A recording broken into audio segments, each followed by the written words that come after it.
कुछ coordination compounds paramagnetic, कुछ थे डायमैग्नेटिक, किसी की ज्योमेट्री ऑक्टाहेड्रल थी तो किसी की स्क्वायर प्लेनर, और इन सारे सवालों का जवाब हमें वार्नर थ्योरी नहीं दे पाया, तो हमें वैलेंस बॉन्ड थ्योरी की हेल्प लेनी पड़ी।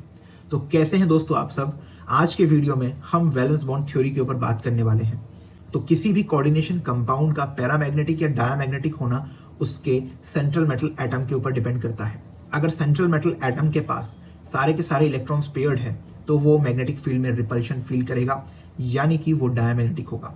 अगर सेंट्रल मेटल एटम्स के इलेक्ट्रॉन पेयर्ड नहीं है तो कोऑर्डिनेशन कंपाउंड पैरामैग्नेटिक होगा या फिर वो मैग्नेटिक फील्ड में अट्रैक्शन फील करेगा।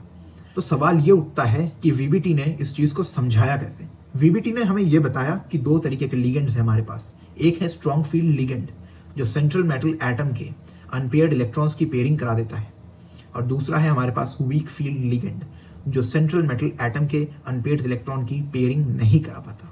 तो इसी चीज की हेल्प से हम किसी भी कोऑर्डिनेशन कंपाउंड में उसके मैग्नेटिक नेचर को समझ सकते हैं, उसके मैग्नेटिक मोमेंट को कैलकुलेट कर सकते हैं, स्पिन मल्टीप्लिसिटी को कैलकुलेट कर सकते हैं, उसके हाइब्रिडाइजेशन को भी समझ सकते हैं। तो आइए इसको थोड़ा डिटेल में हम समझते हैं। तो देखिए, स्ट्रॉन्ग फील्ड लिगेंड में अपने पास है कार्बोनिल, साइनाइड और निकल के लिए डाइमिथाइल ग्लाइऑक्साइड DMG।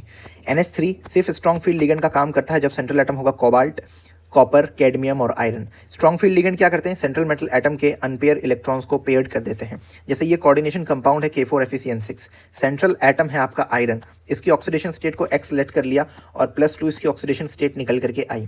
आयरन में +2 ऑक्सीडेशन स्टेट के कारण अब है 24 इलेक्ट्रॉन्स। तो 24 इलेक्ट्रॉन्स के करस्पॉन्डिंग अपन ने इलेक्ट्रॉनिक कन्फिग्रेशन लिख ली, क्योंकि ये 3D सीरीज का एलिमेंट है और 3D सीरीज 4th पीरियड से शुरू होता है। तो 4s भी है, 4p भी है और 4d भी है, लेकिन ये तीनों के तीनों ही खाली हैं Fe+2 के केस में। ठीक है ना?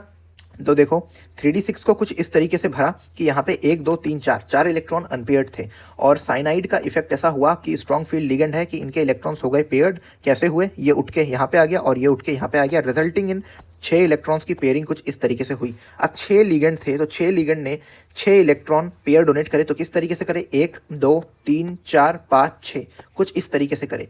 तो आपका जो हाइब्रिडाइजेशन आया वो D2S और ये P3, तो D2sp3 आया। ठीक है ना? और ये आपका इनर ऑर्बिटल कॉम्प्लेक्स बना, क्योंकि इनर डी ऑर्बिटल इस्तेमाल हुआ है, आउटर डी ऑर्बिटल इस्तेमाल नहीं हुआ है। D2sp3 के करस्पॉन्डिंग आपकी जो ज्योमेट्री आई वो ऑक्टाहेड्रल आई। कोई भी इलेक्ट्रॉन यहाँ पे अनपेयर्ड नहीं है, सब पेयर्ड हैं। तो ये डायमैग्नेटिक नेचर का आया, जिसके कारण इसका जो मैग्नेटिक मोमेंट है वो भी 0 आया और स्पिन मल्टीप्लिसिटी भी 0 आई है। तो दोस्तों ये था इस वीडियो का पार्ट 1। अगले पार्ट में मैं आपके लिए और भी कुछ कोऑर्डिनेशन कंपाउंड्स लेकर के आऊंगा, जिसके ऊपर अपन वीबीटी अप्लाई करेंगे और सारी चीजों को करेंगे कैलकुलेट। देखो इंस्टाग्राम रील है तो 3 मिनट से ज्यादा लंबी मैं रील अपलोड कर नहीं सकता हूं, तो कुछ टॉपिक्स ऐसे हैं जिन पे हमें 2-3 पार्ट्स बनाने पड़ेंगे। तो मैं आपको अगले पार्ट में मिलता हूं, तब तक के लिए बाय बाय।